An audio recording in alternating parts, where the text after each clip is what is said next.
bismillaahir rahmaanir rahiim assalaamu calaykum dawadayaal waxaanu ku sugannahay mid ka mid ah macaamiisha shirkadda soo ee dhinaca internetka isticmaala barnaamijkan u soconaana waa customer testimonial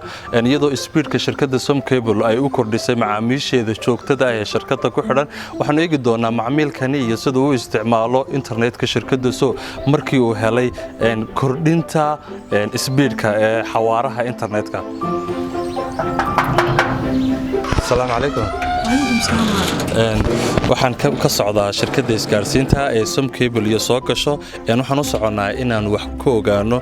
internetka shirkaddu ay siiso imka leedin la bijbaaray bal ka warama internetka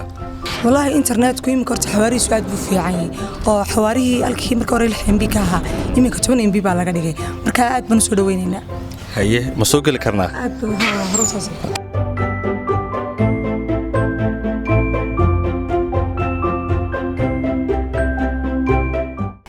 magacaygu waa Marwa Ahmed waxaan ka mid nahay macaamiisha Som Cable ugu horreyn waxaan ku faraxsanahay nagu soo booqataan gurigeyga aad baan idiga mahadcelinayaa ka Som Cable ahaanba markii hore Som Cable waxaan heli jirnay 6 MB sidoo kale waxaan ku isticmaali jirnay dhinaca jaamacadaha online-ka iyo waliba sidoo kale oo xilligii corona guryaha dhexdiisa online-ka carruurtu nagu baran jireen